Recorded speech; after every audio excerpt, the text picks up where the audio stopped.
Hi friends, ഇന്ന് ഈ തൂക്കുപാലമൊക്കെ കണ്ടിട്ട് നമ്മൾ നേരെ പോകുന്നത് കേരളത്തിലെ ഏറ്റവും വലിയ മരിയൻ തീർത്ഥാടന കേന്ദ്രമായ മധ്യ കേരളത്തിൽ സ്ഥിതി ചെയ്യുന്ന കൊരട്ടിമുത്തി അമ്മയുടെ പള്ളി കാണാനാണ്. അമ്മേ കൊരട്ടിമുത്തി, ഞങ്ങൾക്ക് വേണ്ടി അപേക്ഷിക്കണമേ.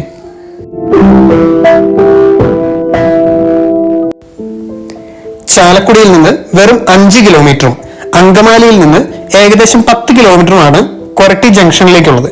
കൊരട്ടി ജംഗ്ഷനിൽ നിന്ന് 1.5 കിലോമീറ്ററോളം മാറിയാണ് കൊരട്ടി പള്ളി സ്ഥിതി ചെയ്യുന്നത്.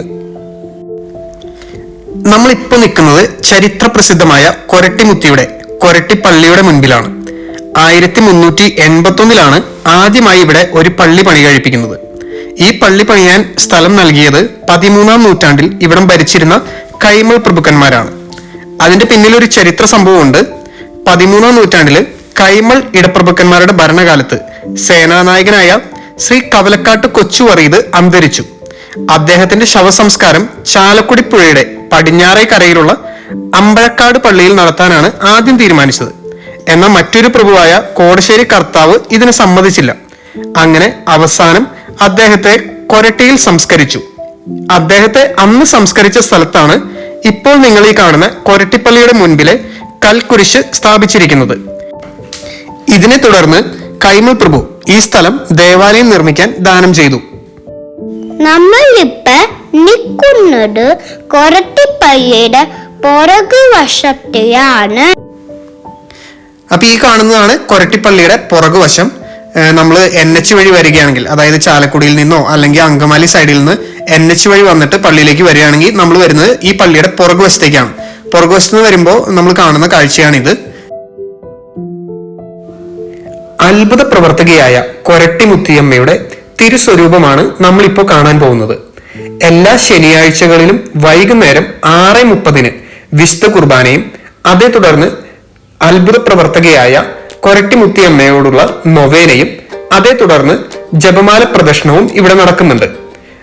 അനുഗ്രഹദായകമായ ഈ ജപമാല പ്രദക്ഷിണം പള്ളിയുടെ തൊട്ടു മുൻപിലുള്ള കൽക്കുരിശിൽ നിന്ന് ആരംഭിച്ച് നേരെ കാണുന്ന കപ്പേള വരെയാണ് പോകുന്നത്. ഒത്തിരി അനുഗ്രഹങ്ങൾ സിദ്ധിക്കുന്ന ഈ ജപമാല പ്രദക്ഷിണത്തിൽ പങ്കെടുക്കാനായിട്ട് അനേകായിരങ്ങളാണ് എല്ലാ ശനിയാഴ്ചയും ഇവിടെ എത്തുന്നത്. ജപമാല പ്രദക്ഷിണത്തിന്റെ ഭാഗമായിട്ടാണ് കൊരട്ടിമുത്തിയുടെ ഈ തിരുസ്വരൂപം ഇവിടെ ഇങ്ങനെ അലങ്കരിച്ചു വെച്ചിരിക്കുന്നത്. ഇതും വഹിച്ചുകൊണ്ടാണ് ജപമാല പ്രദക്ഷിണം നടക്കുന്നത്. ഇനി നമുക്ക് അത്ഭുത പ്രവർത്തകയായ കൊരട്ടിമുത്തി അമ്മയുടെ ഈ പള്ളിയിലേക്ക് കയറാം.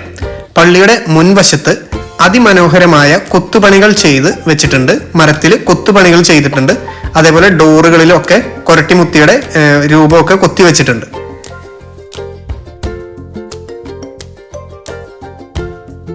ഇപ്പൊ നിങ്ങൾ ഈ വീഡിയോയിൽ കാണുന്ന ഇതാണ് കൊരട്ടിപ്പള്ളിയുടെ അൾത്താര. കൊരട്ടിപ്പള്ളിയുടെ മദ്ബഹയും അൾത്താരയുമാണ് നിങ്ങളിപ്പോ വീഡിയോയിൽ കാണുന്നത്. അൾത്താരയ്ക്ക് മുൻപിലായിട്ട് ഇവിടെ ഒരു സ്വർണ്ണ നിറത്തിലുള്ള ഒരു വാഴക്കൊല ഇരിക്കുന്നതായിട്ട് കാണാം. ഇത് ഇവിടത്തെ പൂവൻകൊല നേർച്ചയെ പ്രതിനിധീകരിച്ച് വെച്ചിരിക്കുന്നതാണ്. പൂവൻകൊല നേർച്ചയ്ക്ക് പിന്നിലുള്ള കഥ നിങ്ങൾക്ക് അറിയാമെന്ന് കരുതുന്നു. ഇല്ലെങ്കിൽ ഞാൻ ഒന്ന് പറഞ്ഞു തരാം. ഒരിക്കൽ ഒരു ഭക്തൻ കൊരട്ടിമുത്തിക്ക് കാഴ്ചവെക്കുവാനായിട്ട് തന്റെ പറമ്പിലുണ്ടായ ഒരു പൂവൻകൊലയുമായിട്ട് മേലൂരിൽ നിന്ന് കൊരട്ടിപ്പള്ളിയിലേക്ക് വരികയായിരുന്നു. വഴിമധ്യേ പൂവൻകൊല കണ്ട ഒരു ധനാഢ്യൻ ആ കൊലയിൽ നിന്ന് 2 പഴം ആവശ്യപ്പെട്ടു. എന്നാൽ ഇത് മുത്തിക്കുള്ള കാഴ്ചയാണെന്നും അതിനാൽ ആ കുലയിൽ നിന്ന് ഒരു പഴം പോലും താൻ മറ്റൊരാൾക്കും കൊടുക്കില്ലെന്നും ആ ഭക്തൻ തീർത്തു പറഞ്ഞു. അതിൽ കുപിതനായ ആ ധനികൻ ആ ഭക്തനെ പിടിച്ചു നിർത്തി ആ കുലയിൽ നിന്നും ഒരു പഴം എടുത്ത് തിന്നു. അല്പം കഴിഞ്ഞപ്പോ അയാൾക്ക് വയറുവേദന തുടങ്ങി. പലവിധ ചികിത്സകൾ നടത്തിയിട്ടും അയാളുടെ അസുഖം മാറിയില്ല. അപ്പോൾ അയാൾക്ക് താൻ മുത്തിയുടെ കാഴ്ചപ്പഴം തട്ടിയെടുത്ത് തിന്നത് ഓർമ്മ വന്നു. അതിൽ മനം നൊന്ത് പശ്ചാത്തപിച്ച് പരിഹാരമായി അയാളുടെ ഉടമസ്ഥതയിലുള്ള പാടത്തിന്റെ പകുതി മുത്തിക്ക് ദാനമായി നൽകി. താമസിയാതെ അയാളുടെ അസുഖവും മാറി. നന്ദി സൂചകമായി മുത്തിക്ക് സ്വർണം കൊണ്ടുള്ള ഒരു പൂവൻകുല നേർച്ചയായി സമർപ്പിച്ചു. ഇന്നും ഭക്തർ പൂവൻകുലകൾ കാഴ്ചയായി മുത്തിക്ക് സമർപ്പിക്കുന്നുണ്ട്. ഇവിടത്തെ പ്രധാന നേർച്ചയും ഇത് തന്നെയാണ്. കൊരട്ടിപ്പള്ളിയിലെ അൾത്താരയിൽ കാണുന്ന ഈ രൂപമാണ് ഏറ്റവും പ്രശസ്തമായി വണങ്ങപ്പെടുന്ന കൊരട്ടിമുത്തിയുടെ രൂപം. ഇത് പെരുന്നാൾ ദിവസങ്ങളിൽ സർവ്വ ആഭരണങ്ങളും ധരിപ്പിച്ച് ഈ പള്ളിയുടെ അൾത്താരയിൽ നിന്ന് ഇറക്കി രൂപക്കൂട്ടിലേക്ക് പന്തലിലേക്ക് മാറ്റുന്നതാണ്. ഇതിനെ കൂട് തുറക്കൽ ചടങ്ങ് എന്നാണ് പറയുന്നത്. പെരുന്നാൾ ദിവസം രാവിലെ 5:30 കുർബാനയ്ക്കിടയിലാണ് ഇത് ചെയ്യുന്നത്.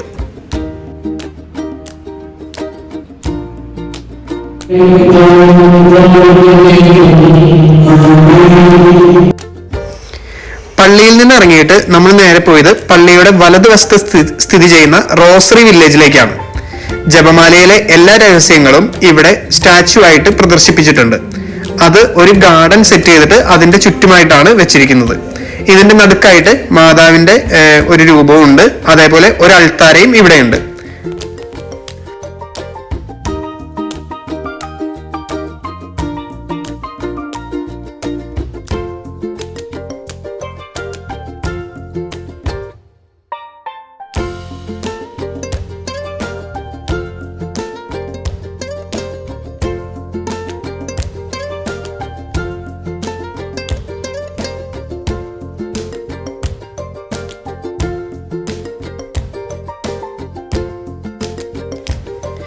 ഈ റോസറി വില്ലേജിന്റെ എല്ലാ ചുവരുകളിലും പല ഭാഷകളിലായിട്ട് നന്മ നിറഞ്ഞ മറിയമേ സ്വസ്തി എന്ന പ്രാർത്ഥന പല ഭാഷകളിലായിട്ട് ഇവിടെ എഴുതി വെച്ചിട്ടുണ്ട്.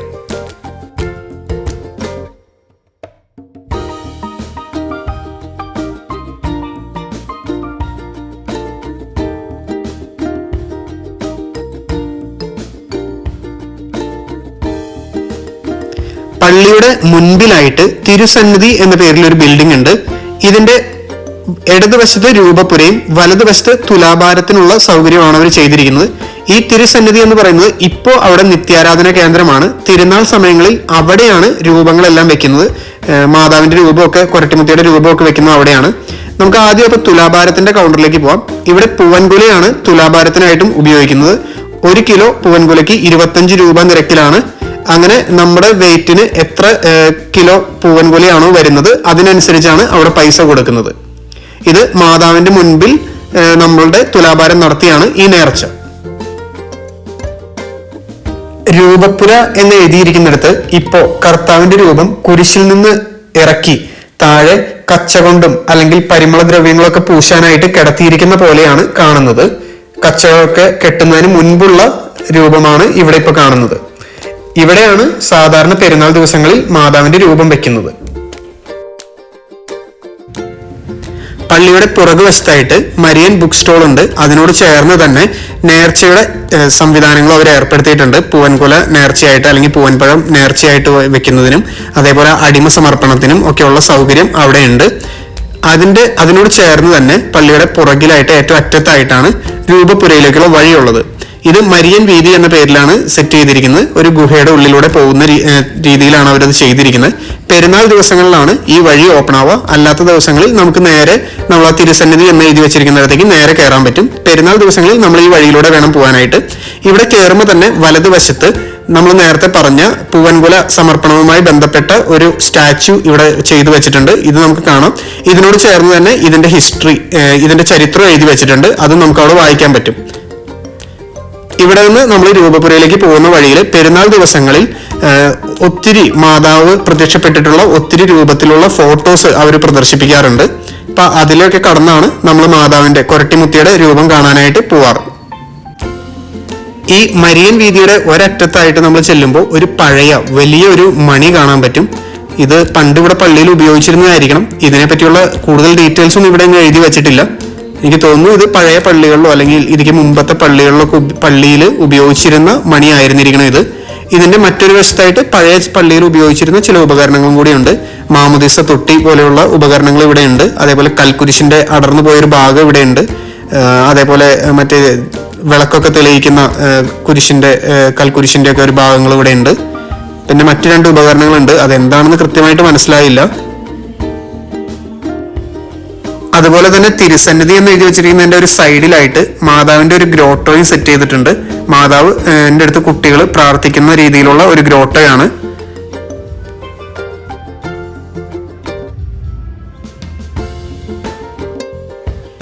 കൊരട്ടിമുത്തിയുടെ അനുഗ്രഹത്താൽ ഇവിടെ സാധിച്ചു അല്ലെങ്കിൽ നടന്നു കിട്ടിയ ഒത്തിരി അനുഗ്രഹങ്ങൾ ഇവിടെ പലരും സാക്ഷ്യപ്പെടുത്തുന്നുണ്ട്. എന്നാൽ അതിൽ ഏറ്റവും വലുതായിട്ടുള്ളതാണ് കൊരട്ടിമുത്തി വഴി ഇവിടെ സംഭവിച്ച വലിയ ഒരു അത്ഭുതം. അതായത് പണ്ട് ഇവിടെ ഒരു വിമാനത്താവളം നിർമ്മിക്കാനായിട്ട് തീരുമാനിക്കുകയുണ്ടായി. അതിനുവേണ്ടിയുള്ള സർവേ പരിപാടികളൊക്കെ നടക്കുന്നതിന്റെ ഇടയിൽ ഇവിടുത്തെ ജനങ്ങളെല്ലാം അതിനെതിരായിരുന്നു. അപ്പോൾ ഒരു കൈക്കുഞ്ഞിനെയുമായി ഒരു അമ്മ എന്നും വന്ന ജോലികൾ തടസ്സപ്പെടുത്തിക്കൊണ്ടിരുന്നു. പിന്നീട് ഇത് മാതാവാണെന്ന് തിരിച്ചറിയുകയും ഈ സർവേ നടപടികൾ ആരംഭിച്ച കമ്പനി തന്നെ മാതാവിന് വേണ്ടി സ്വർണത്തിൽ പല പണിയായുധങ്ങളും സമർപ്പിക്കുകയുണ്ടായി. പിന്നീട് പല കാരണങ്ങളാൽ ഈ വിമാനത്താവളത്തിന്റെ പണി നിർത്തലാക്കപ്പെട്ടു. അവിടെയാണ് ഇപ്പൊ കൊരട്ടി കമ്പനി ഉള്ളത്.